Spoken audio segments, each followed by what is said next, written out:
Hello, this is Saikat Guha at the University of Arizona's College of Optical Sciences. Thank you, Jack, for inviting me to present on behalf of the Optics Valley. I am an associate professor with the College of Optical Sciences and the director of the newly instituted NSF Center for Quantum Networks. Let me begin with a fairy tale story. So that's Alice, and she has a mailbox that has two doors, a red door and a blue door. And she goes, opens a randomly chosen door each day, and out comes a piece of paper with a number 0 or 1 written on it. It's completely random what number she gets, and it's completely random what door she opens each day. Over the days, she keeps opening different doors, and she keeps a record of which door she opened and what bit value, 0 or 1, she found written on the piece of paper. And here's Alice in Tucson, and there's her friend Bob in Boston, and he has a very similar mailbox, an identical one with a red door and a blue door, and he does the same exercise, goes, opens that door every single day, either the red or the blue door, and gets a random bit and keeps a record. But then when they call each other up after several days of opening the blue or the red doors, they find a very fascinating thing. They find that every single day that they open the same color door, that the number they got were identical. They were completely random when they appeared to them, but they happened to be exactly the same. And the other days, the bits they got were completely scrambled. Now, since they know which days they opened doors of the same color because they're not talking on the phone line, they can use that bit string as a shared secret for doing classical communications on the internet that is completely secure to any adversary who may be listening to this classical phone conversation they were just having. Now, this all may seem magical, but these mysterious mailboxes can actually be mimicked by the laws of quantum mechanics. Alice's and Bob's mailboxes can be mimicked by what are called entangled photon pair sources, which can be generated by shining a laser light through a nonlinear periodically poled crystal. This is an experiment we do routinely at the University of Arizona. And opening the red or the blue door tantamounts to measuring the photon's polarizations directly or after passing it through a 45-degree polarizer. These fascinating rules of quantum physics allows us to encode, extract, process, and manipulate information in fundamentally more powerful ways. This area of quantum information processing has applications to communication, sensing, and computation. And the two most basic principles that allows quantum mechanics is power are entanglement and superposition.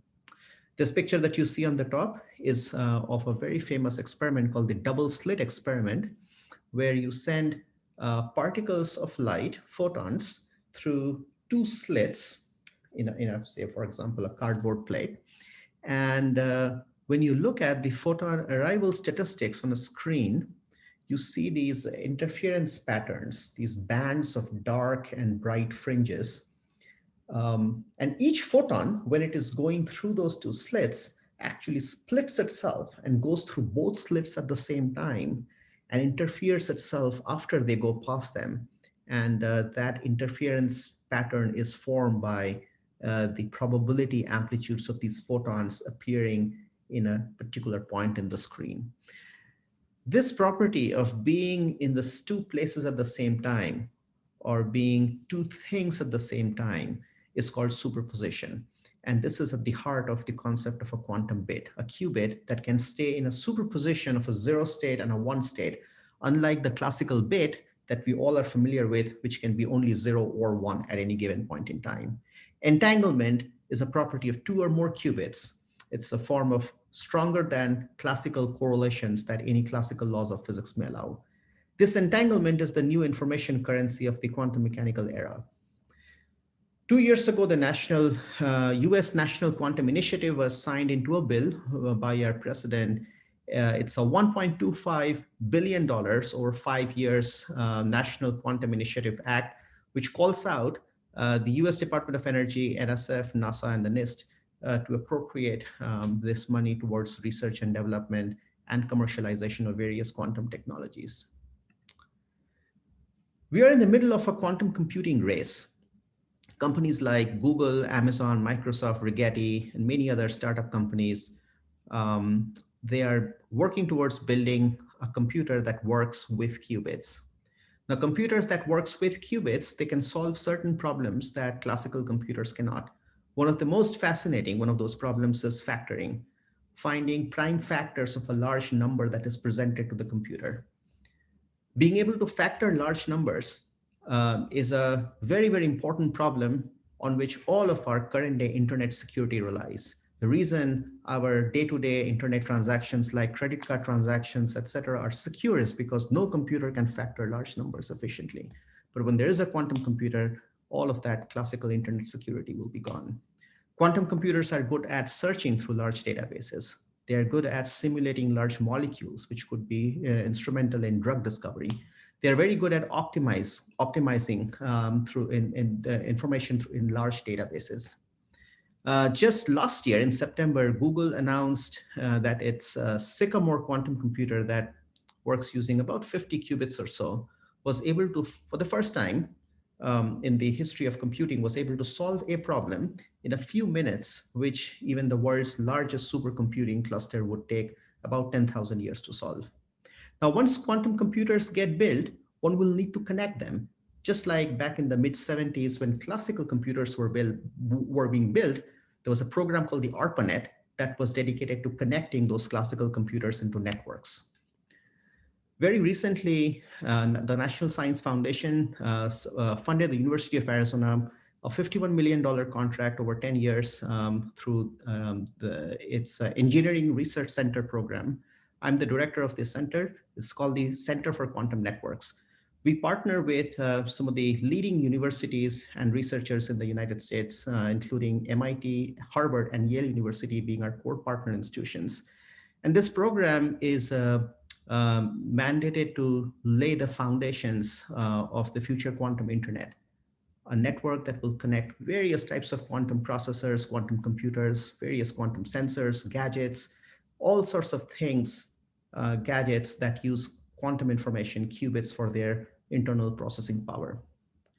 This program will involve a highly transdisciplinary field of researchers all the way from material science to photonic engineering, all the way to computer networking.